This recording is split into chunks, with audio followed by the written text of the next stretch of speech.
Hello mọi người, em xin chào tất cả các cô chú và các anh chị nha. Thì hôm nay cũng 5 giờ sáng rồi mọi người. Em quay lại bãi cũ em câu cá mè nữa mọi người. Bữa giờ em cũng có đi xuống cái bãi, mấy cái bãi dưới đó thả dài dài dưới đó đó. Mà nước ở dưới đó cạn quá, câu không có. Câu buổi cũng không có ăn luôn, cả ngày cũng không ăn được, không con nào ăn luôn. Cho nên bây giờ em quay lại bãi cũ để em câu cá mè cho mọi người xem, có video cho mọi người xem. Bữa giờ thì cũng không có video rồi mọi người. Hy vọng hôm nay có thật nhiều là cá mè để cho mọi người xem nhé. Giờ em chuẩn bị ra cần câu thôi.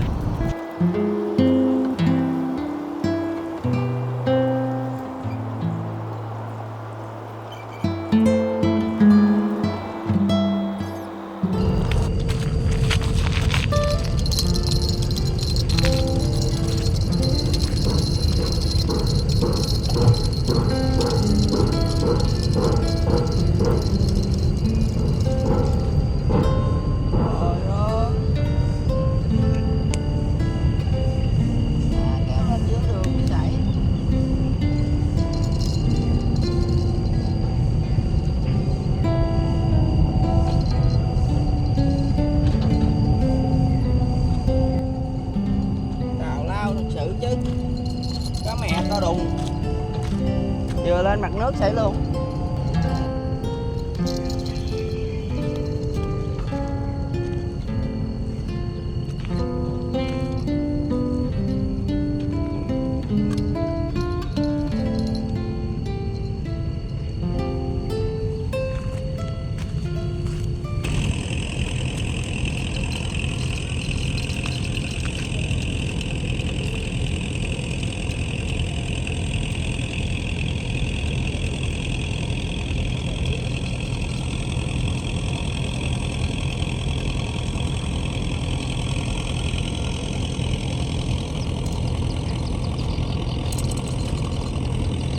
Mè dinh mọi người ơi, sáng có nhớt mọi người, lên cá nha.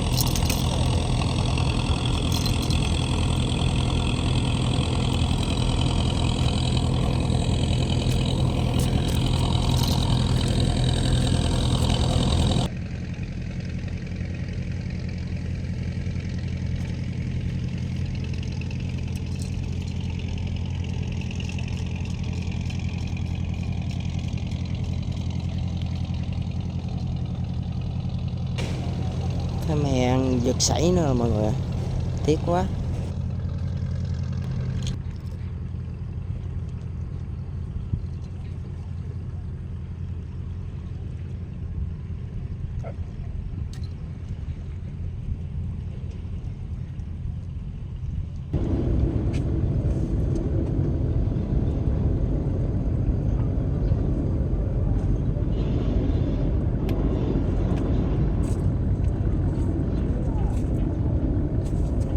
Tay dính cá chép mọi người.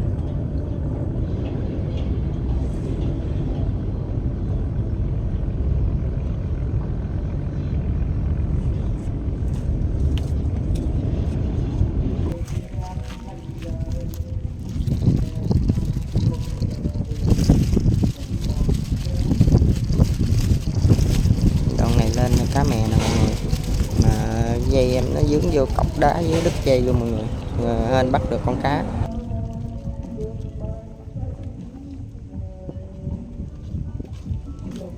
Nó lên con cá mè mọi người, đứt dây luôn, dướng bột gác đứt dây luôn. Cá mè mọi người,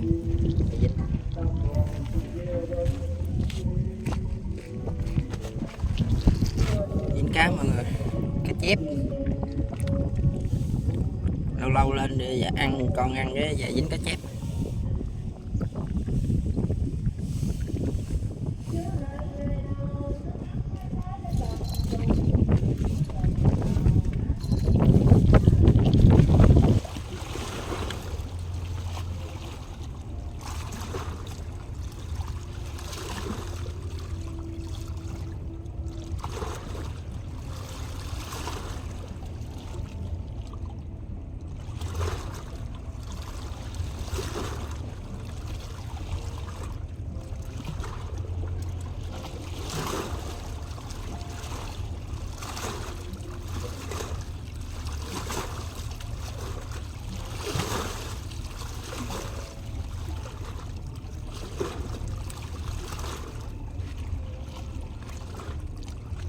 lên cá chép nữa mọi người. Nước chảy xiết quá, nó dướng gác nhiều quá mọi người. Quá trời gác luôn.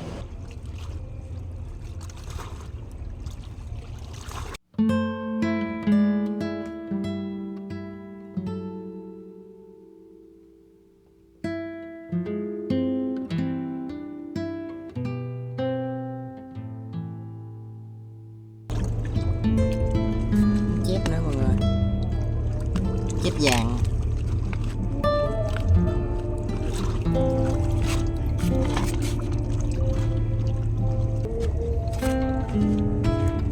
Cầm màu đen cá ăn nó mọi người, cá ăn nhẹ nhẹ đó đó, đó.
Chép nữa mọi người,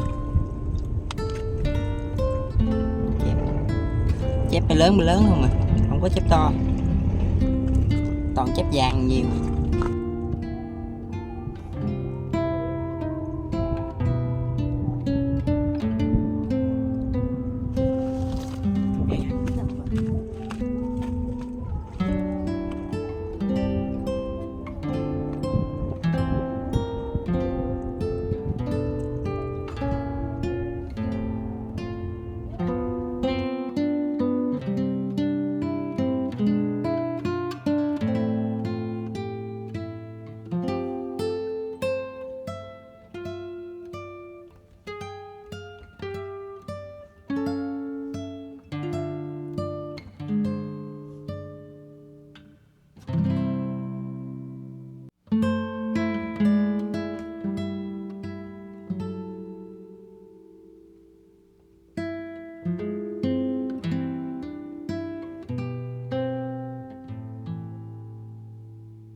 Răng xanh giữa là mơ dính cá chép ở dưới luôn. Giờ em dỡ lên hai mồi coi có dính không.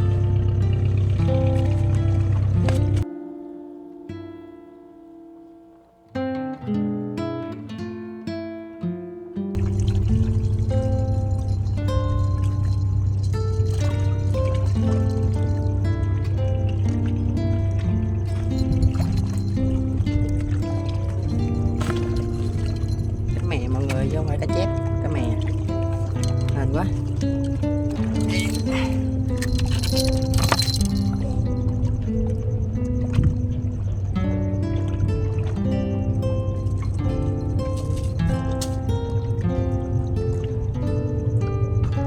Dính cái nó gỉ ở dưới luôn mọi người, nó không lôi, dính cái nó gỉ nằm dưới đáy luôn. Cái mè cũng to nha, bữa nay không to lắm, cũng vừa vừa vậy à.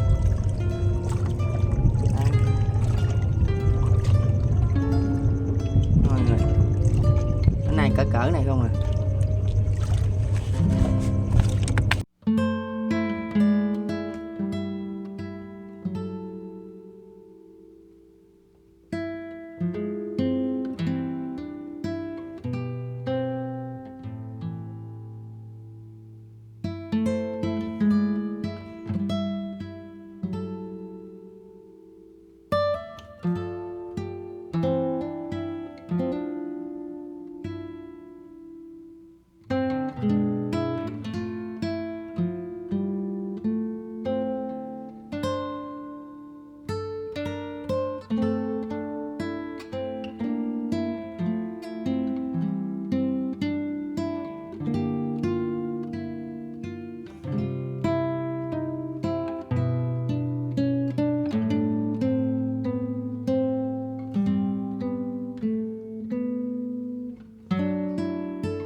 Giờ em quay thành quả cả ngày hôm nay nha mọi người. Ngày hôm nay thì nói chung là cũng không có nhiều, cũng tạm tạm mà. Cá chép thì nhiều á mọi người. Hôm nay báo cá nha mọi người. Được nhiêu đây nè. Sáng thì có mớ cá chép á, thả bớt rồi.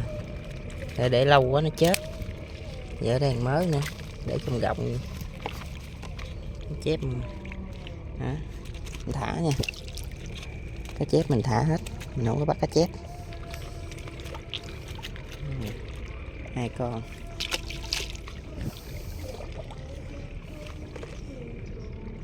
3 con,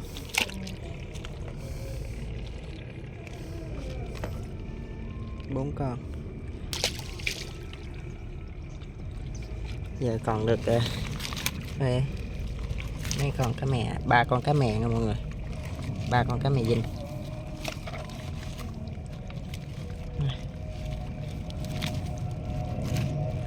Ba con cá mè dinh cũng trọng trọng nha mọi người. Đang cuốn cần về dính thêm con nữa mọi người. Hên ghê luôn. Chuẩn bị cuốn đồ về nè.